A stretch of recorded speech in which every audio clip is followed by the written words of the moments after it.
Nilqakom għal podcast Evangeliku Imbierek min jisma' fejn flimkien mal-mistidna tiegħi illum sejrin niddiskutu il-ħajja Kristjana, ħajja ta' sagrifiċċju. Flimkien miegħi illum għandi mistednin lil Joseph Farrugia u lil Joseph Balzan. U nibda biex insaqsikom kif wieħed jasal konklużjoni li l-ħajja Kristjana ħajja ta' sagrifiċċju. Sewwa, ħafna mill-konklużjonijiet tagħna rridu nġibuhom mill-Iskrittura Mqadsa. Għaliex hemmhekk insibu kemm l-eżempju tal-Mulej sidna u kemm il-kliem tiegħu. U bħala Kristjani aħna rridu nixbħu il-Kristu. Sewwa s-sid tagħna. U pereżempju jekk nieħdu kliem Ġesu f'Mattew 17 naqraw hekk ara. Huma kliem forsi familjari ma' ħafna minnha, però importanti nerġgħu nismawhom. Imbagħad Ġesu qal lid-dixxipli tiegħu: jekk xi ħadd irid jiġi warajja, għandu jiċħad lilu nnifsu u jerfa' s-salib tiegħu u jsegwini. Għax kull min jixtieq isalva ħajtu għad jitlifha, imma kull min jitlef ħajtu minħabba fija għad isibha. Kliem Ġesu ċar. Kull min jixtieq jimxi warajja irid jerfa' s-salib tiegħu u jsegwini. Jiġifieri aħna naslu għal konklużjoni li l-ħajja Kristjana hija ħajja ta' ċaħda ta' nfusna, ta' sagrifiċċju, mit-talim ta' sidna. Għandna dixxipli u nirċievu t-talim li l-mallem tagħna jallimna kemm bi kliemu, irrekordjat hemm, u kemm bl-eżempju ta' ħajtu li ovvjament uġi u ta' eżempju ta' kif iċċaħħad ukoll minnu nnifsu. L-element ta' sagrifiċċju mhuwiex biss fil-ħajja Kristjana, ma naħseb f'kull aspett uman. Għandek familja, trid tagħmel sagrifiċċju twassal it-tfal, emmulaw, jekk għandek karriera ta' sport, trid tagħmel sagrifiċċju toqgħod attent x'tiekol, tqum kmieni tmur tagħmel l-eżerċizzju. Firri mhijiex essax marbuta biss fl-element ta' knisja jew fil-fidi. Hija xi ħaġa li tolqot kull aspett tal-ħajja umana naħseb jien. U allura Ġesu biss għex u għallem ħajja ta' sagrifiċċju? Le, jekk naqraw l-Iskrittura naraw li l-Apostli u l-ewwel dixxipli għexu din l-ħajja ta' ċaħda tagħhom infushom u ċar ukoll l-Apostli għalmu. Għalmu f'diversi postijiet direttament nimmortifikaw id-dnub il-ġisimna, nix ċaħdu lil nfusna, ġifieri le, mhux Ġesu biss. L-Apostli u anke d-dixxipli narawha u anke ħafna Kristjani tal-passat naraw il-ħajja tagħhom bħala Kristjani fl-oqsma kollha ta' ħajjithom tal-esperjenza tagħhom kien hemm dan l-element, ċaħda tagħhom infushom is-sagrifiċċju. Allura xi jfisser ma tiċħad lilek innifsek? Kliem sempliċi li tgħid le. Mhux hekk kieku konna nasruha ċaħda ta' nfusna huwa li ngħidu le. Le. Mal ħafna affarijiet. Tista' semmijek xi affarijiet li wieħed irid jixħad? Primarjament irridu niġdu kull forma ta' ħażen. Sawa rridu ngħidu le għat-tentazzjonijiet li ħajruna allura le għad-dnub. Irridu ngħidu le ħafna drabi għal ċertu fehmiet, ċertu ideat li aħna jkollna li ma jkunux fehmiet u ideat li jaqblu mat-tagħlim tal-Iskrittura. Dak il-każ jiena rrid naqbad u ngħid le għalihom niċċaħħad minnhom għax mhux ħajjnuni. Irid niċċaħħad pereżempju minn dak li nsejħu l-gratifikazzjoni ta' ġismi, dak li jagħtini pjaċir fih innifsu tal-ġisem tiegħi, ċertu gratifikazzjoni hemmhekk irid ukoll niċċaħħad minnu. Niċċaħdu wkoll minn ċertu imġiba ħanajtek jew nsejħulhom l-unuri li d-dinja toffrilna. Ħafna drabi id-dinja u nista' madwarna jtuna ċertu unuri u nefħuna u jwasluna biex nitkabru. Hemmhekk irridu noqogħdu attenti għaliex ishom qed iresqu dik is-suffarina lejn splussiv ta' kburija li hemm fina. Allura aħjar inżommuhom il-bogħod. Jiġifieri naħseb jiena daw ftit mill-affarijiet illi fil-ħajja tagħna rridu niċċaħdu minnhom. Dak kollu bażikament illi ifixkinna jew ma jgħinniex fil-mixja ta' qdusija tagħna, fir-relazzjoni tagħna mal-Alla. Hemmhekk dak kollu rridu ngħidu le għalih għax mhux taġid huma aktarx ta' tfixkil u mhux ta' unur għall-isem li nġibu. U allura, tista' tagħmel kull tip ta' sagrifiċċju, eżempju, jiena issawwat lilek innifsek, jew tagħmel ġurnata sieħa ma tikolx. Hekk tagħmel. Mela, qed issemmi żewġ affarijiet differenti.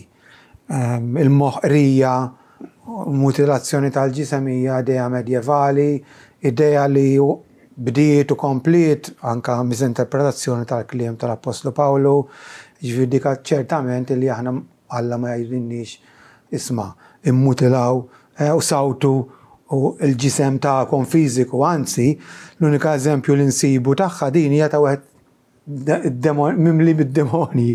Meta niftakru li kien ikun fl-oqbra qattallu nnifsu fl-oqbra, ġifieri ċertament Alla ma jirrikjedix li aħna nsawtu naħqru lil nafusna b'dan il-mod. Però mbagħad semmejt niċċaħdu mill-ikel. Hawnhekk qed tirreferi għas-sawm, qed nimmaġina jiena, fhem? Is-sawm fi-Skrittura nsibuh. Rakkomandat nsibuh kmandat. Sidna Ġesu fil-bidu tal-Ministeru tiegħu sawm. Insibu mill-bidu l-poplu ludi naqraw dwar is-sawm u anke fil-Ġid Testament sintendi s-sawm kif imiss. Għax din hija forsi l-qudiem ikollna ċans niddiskutuha mhux kull tip ta' sawm, hawn min għalih isum jkun qed jagħmel dieta. Fehmti ġifieri dak mhux sawm. Ġvijam ħafna xinajdu, meħe, f'dak is-sens iċ-ċaħda tal-ikel hija rakkomandata. Sawa ġifieri. Hija tip ta' ċaħda naħseb jiena li nkunu kapaċi nikkontrollaw lil ġisimna stess. Fost affarijiet oħrajn. Ma s-sawm naħseb jien nisridu nitrattawh għalih innifsu għax hemm ħafna dejja żbaljati mawġin u mhix valla pena ngħidu biss. Tajjeb ngħidu qed nitkellmu fuq is-sagrifiċċju li huwa forma ta' ċaħda ta' nfusna li l-Skrittura tħeġġiġna għalih. U hija forma traskurata nistgħu ngħidu, jew min jipprattika b'mod mawweġ. Sewwa ġifieri. Jien naħseb li s-sagrifiċċju rridu nagħtuh skop għalfejn qed niċċaħad minn dil ħaġa kif semma Joseph li sawat lek innifsek ġġid ħajoħroġ. Xejn ġast għamilta biex għamilta, ma jekk eżempju għamilt sagrifiċċju li wassalt lil xi ħadd x'imkien ieħor, inti tagħmel ġid xaħat joġi, naħseb il-sagrifiċċju dejjem hemm element illi ħajsir il-ġid minnu, hemmhekk tara li huwa skop pożittiv u xi ħaġa sabiħa f'dak is-sagrifiċċju li qed tagħmel. Eżatt, kif qed ngħidu dejjem irid ikollok għan. Sewwa ġifieri għax inkella ma tagħmilx m'hemmx sens li tagħmel xi ħaġa bla skop. Fl-istess ħin irridu nqogħdu attenti wkoll illi l-għan ma jiġġustifikax kull mezz. Sewwa ġifieri ħafna jgħidulek il-mezz l-għan jiġġustifika l-mezzi. Għax forsi bniedem li sawat lilu nnifsu jista' jgħidlek jiena l-għan tiegħi huwa tajjeb. Mhux neċessarjament il-mezzi jridu jkunu warranted mill-Iskrittura għax mhux kull mezz avolja għandu għan tajjeb nistgħu niġġustifikaw. Ġifieri hemmhekk tajjeb li kwalinkwa ħaġa li nagħmlu jrid ikollha għan għax inkella fiha nnifisha tiġi bla sens u inutli, ma waqt li qed ngħidu hekk fl-istess ħin ngħidu illi mhux bil-fors jekk għandek għan tajjeb kull mezz huwa leċitu. Niftehmu ġifieri rridu dejjem niċċekkjaw dan il-mezz insibuh rakkomandat, kmandat, inkoraġġut fl-Iskrittura xi jekk le jista' jkollok għan tajjeb. M'għandix infittxu, mod speċjali fejn jidħol iċ-ċaħda tagħna nfusna s-sagrifiċċju. Ġesu kien qal min ma joboċ lill-missieru, lill-ommu, lill-martu, lill-uliedu, lill-ħutu, saħansitra l-ħajtu stess. Ma jistax ikun dixxiplu tiegħu. Din ukoll din ċaħda. Hija ċaħda sa ċertu punt, ġifieri mela le għaliex jekk il-konoxxenzi tagħna, jekk il-familjari tagħna sewwa b'mod estrem qed ikunu ta' tfixkil għal sejħa tagħna, qdusija tagħna, hemmhekk sa ċertu punt irridu niċċaħdu minnhom. Segen irridu nitkellmu b'mod attent hawnhekk, mhux taqbadu titlaq, jiddependi. Sewwa li żomm li kien nifsek distakkat, jekk inti bniedem qed itik parir, sewwa dak il-kliem jiena mhux ħanaċċettah, parir li jmur kontra dak li Alla titlob minnek, hemmhekk irid niċċaħħad minnu f'dan is-sens. Qegħdin niftehmu ġifieri huwa forma ta' ċaħda tagħna nfusna anki fil-konoxxenzi tagħna, fil-familjari tagħna, forsi attivitajiet oħrajn li ma jgħinunix fil-ħajja tagħna, anke ħajjitna stess kif smajna, jfissirx li allura neħu ħajjitna. Niftehmu ġifieri li ngħidu le again għal dawk l-affarijiet illi ħajkunu ta' tfixkila lina. Ġifieri importanti illi f'dawn l-areas kultant anke r-rida tagħna rridu ngħidu le. Inti għandek rida, għandek xewqa tiegħek, jekk dik ir-rieda ma taqbilx ma dak li Alla jrid fil-ħajja tiegħek, tiċċaħħad minnha. Mhux fil-fors tkun rida ħażina, qegħdin niftehmu tista' tkun priorità maqluba. Hemmhekk trid tiċċaħħad minnha, tagħtiha toffriha bħala sagrifiċċju lil Alla għax ma taqbilx u mhix dak li Alla tistenna minnek u jitlob minnek f'dak il-perjodu, f'dak iż-żmien tal-ħajja tiegħek. Ġifieri ħafna affarijiet, mhux biss affarijiet ħżiena ngħidlek li rridu niċċaħdu minnhom bħadnu b'tentazzjonijiet xewqat, ma ġieli affarijiet tajbin. Qed niftehmu kif semmejna. U hemm xi ħaġa oħra li rridu niċċaħdu minnha hekk. Ija hemm naħseb jien hemm waħda mill-affarijiet importanti li ħafna nies laqqas tgħaddilhom minn moħħhom hija li l-bniedem irid jiċċaħħad. Mitsewwa mit-tjubija tiegħu innifsu. Din ħafna ma jifhmuhiex. Jifhmu li rridu jiċċaħdu mid-dnub, għax id-dnub jgħidulek tagħmilna l-ħsara. Però li tajt persuna li inti trid tiċċaħħad mit-tjubija tiegħek innifsek, di ħafna ma jifhmuhiex. Imma fil-verità hija waħda mid-deċiżjonijiet importanti li bniedem jista' jieħu biex jilqa' it-tjubija ta' Kristu. Għaliex quddiem Alla aħna qatt ma nistgħu nkunu milquwajn aċċettati bit-tjubija tagħna nfusna, bil-ħajja tagħna tajba tagħna. Għax qatt maħna tajbin biżżejjed biex nidru quddiem Alla, biex nidru quddiem Alla aħna rridu nirċievu dusija tjubija perfetta. U dik jagħtihilna Sidna Ġesu Kristu bil-ħajja perfetta tiegħu. Meta aħna nemmnu fih, meta aħna naċċettaw is-sagrifiċċju li jagħmel nirċievu minn għandu dil-ħajja perfetta. Issa biex tirċievi xi ħaġa kif jgħidu biex tirċievi ġawra jekk għandek xi ħaġa f'idejk l-ewwel titlaqa. U li nitilqu dnub nifhmuha, u ħafna jifhmuha, imma li jitilqu ir-reliġjożità, il-ħajja tajba tagħhom, l-opri tajba taħnina tagħhom, dik ma jifhmuhiex. Però rridu nagħmluha biex nirċievu tjubija oħra. Jiġifieri għalhekk ħafna nies kultant jeħlu għaliex jtgħidilhom tiċċaħħad mit-tajjeb li int minn għalik qed tagħmel biex tieqaf quddiem Alla, għalhekk qed ngħidu għax it-tajjeb irridu nagħmluh. Però jekk qed tużah biex inti tkun aċċettat minn Alla u milquh minn Alla, tiċċaħħad dik biex imbagħad tirċievi dak li Alla għandu lest għalik biex tista' tkun milquh minnu. Dan huwa l-qofol tal-Evanġelu li ħafna nies jeħlu. Forsi f'podcast oħra ġili tkellimna fuq jew għad irridu nitkellmu fuq kif inkunu ġustifikati bażikament quddiem Alla. Mhux bil-merti tagħna, imma fuq il-merti ta' Sidna Ġesu Kristu. Allura dun warbu l-mertu tagħna biex nilqgħu x'ma nistgħux naqduhom flimkien, jew l-merti ta' Kristu flimkien mal-merti tagħna ma taħdimx hekk. Dinha mhix idea ta' xi bniedem, hija idea u hija verità li nsibuha fl-Iskrittura Mqaddsa.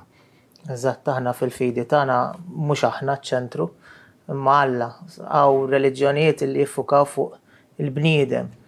Fil-fidi tiegħi kif ħanħossni jien, kif x'ħan igwadanja jien. Imma aħna nafu li fil-fidi tagħna Kristu ma jridx li aħna rridu nkunu iċ-ċentru.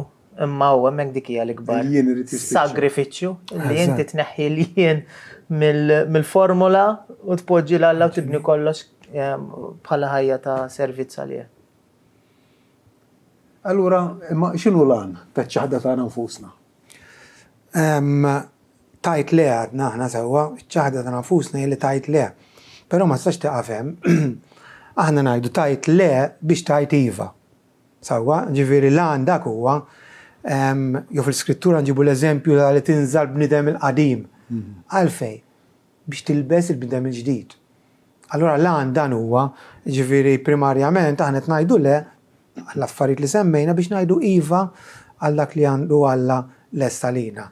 U lan huwa għal-ġid spirituali tagħna, bażikament. Għax aħna meta ngħidu le, qed nwarbu qed niċċaħdu daw l-affarijiet mhux biex imbagħad nifqaru, anzi ħanistanu. Għax again ngħidu iva mbagħad mhux għal dak li minn għalina jgħod talina, minn għalina li għamel huwa ta' ġid talina, imma dak li Alla jgħidilna li ħjamilna l-ġid.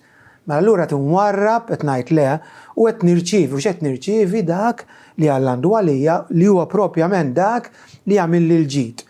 Ġifieri dan l-iskop lan u meta ngħid le qed ukoll neħfif minn ħafna affarijiet li spissi taqluni fil-mixja tiegħi bħala pellegrin, għax il-Kristjan huwa pellegrin. Qed niċċaħħad qed ngħid le. U probabbli minn dawk l-affarijiet illi tant tabbejt lil nnifsi, illi taqluni u jfixkluni li m'għandix bżonnhom.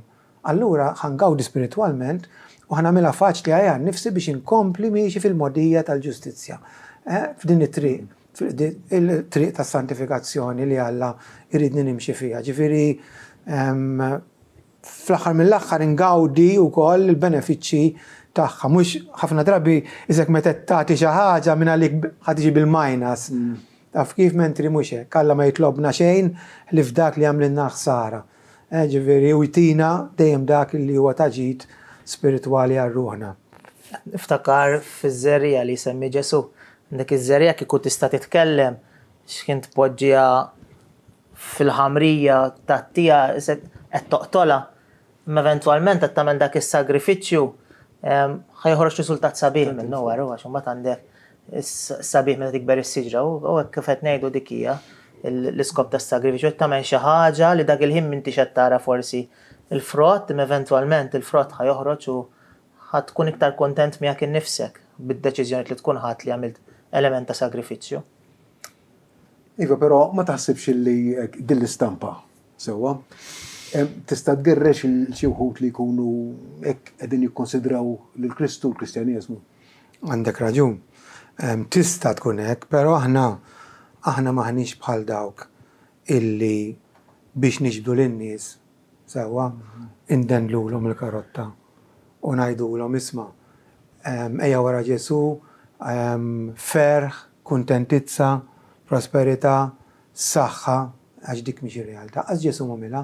Fil-fatt interessanti li qed issemmi għaliex isemgħu naqra kif Ġesu jiddilja ma' tliet min nies illi jixtiequ jimxi warajh. U waraw x'differenza il-proposta ta' Ġesu mill-ħafna proposti u stediniet li jagħmlu predikaturi llum biex jiġbdulek in-nies għal warajh. Fluqa issa naqraw hekk ara. Huma sejrin fit-triq. Xi ħadd qallu lil Ġesu, se nsegwik kull fejn tmur. U Ġesu qallu, il-volpijiet għandhom it-toqob u t-tjur tas-sema l-bejtiet tagħhom, imma bini bniedem m'għandux fejn imit rasu. U qal lil wieħed ieħor segwini. Immu qal sit, ippermettili l-ewwel immur nitfen il-missieri. Imma Ġesu qallu, ħalli l-mejtin jitfnu l-mejtin tagħhom infushom, immin tmur ipproklama saltnet Alla. U ieħor ukoll qal, se nsegwik sit, imma l-ewwel ippermettili ngħid saħħa l dawk f'dari. Imma Ġesu qallu, ebda wieħed wara li jkun qiegħed idu fuq il-moħriġ ma jħares warajh mu adattat għal saltnet Alla. Naħseb jiena ma tantx qed jagħmilhom kuraġġ Ġesu. Veru, pjuttost meta taqra tgħid ma jmissux għamelek jista' jiskoraġġihom da, għax ma jmissux qallu warajta ħa nistennik naqra nifmek ta' ma għamilx hekk. X'inhu l-għan ta' Ġesu? Lin-nies li qed jaħsbu biex jimxu warajh. Qgħod tinnefqa. Qgħod tinnefqa. Taqbadx taġġel. Again għandna postijiet oħrajn fejn jgħidlek dak il-ġeneral li sejjer jiġġieled marmat oħra x'jagħmel mhux jgħod naqra biex jara jekk l-armata tiegħu għandux biżżejjed biex jeleb inkella x'jiġrilu. Jinduna li ħajitlef u jaqaċċajt qgħod tinnefqa. Ġesu mal-bniedem huwa ċar. U din hija waħda mill-affarijiet li aħna irdi konna ċar quddiem moħħna kemm għalina u kemm għal dawk li qiegħda pitada nippruvaw ninkoraġġuhom biex bil-grazzja t'Alla jsegwu l-Ġesu. Il-ħajja tal-Kristjan mhux biss, għanix qed ngħidu l-ħajja tal-Kristjan hija biss ċaħda tiegħek innifsek hija biss sagrifiċċju, hija fer, hija għena, hija kuntentizza u ħafna affarijiet oħrajn. Imma wkoll hija hekk u ma nistgħux inneħħu din dan l-aspett mis-somma. Għax inkunu maħniex qed inkunu sinċira, maħniex qed inwasslu l-verità sħiħa kif wassala Ġesu, kif wasslu l-Apostli u kif għandna nwaslu aħna. Le, mhijiex biss paċi, mhijiex biss ferħ, imma hija wkoll sagrifiċċju, hija wkoll ċaħda. Għax inkella jkollna Kristjaneżmu karikatura. Tafu x'inhi karikatura tixxiebaħ imma widneħ iżgħar minn normali, mnieħru ikbar minn normali. Ma rridux Kristjaneżmu hekk aħna, ma rridux disċipolat hekk, ħadd ma jridu dan, meta nneħħu dan l-aspett, ta' tbatija, nkunu qed ikollna Kristjaneżmu ta' parsi, Kristjaneżmu fals. U fis-soċjetà li qed ngħixu llum Josef għamel ċenna semmija din, f'kull aspett hemm dan l-aspett ta' tbatija, imma llum ħadd ma jrida. Illum kulħadd irid kollox komdu, kulħadd irid l-affarijiet mingħajr sagrifiċċju. Taf kif illum inġib il-flus kif? Inġib il-flus l-aħjar mod, jew nirbaħ il-lotterija jew insib xi skem, kollox easy money.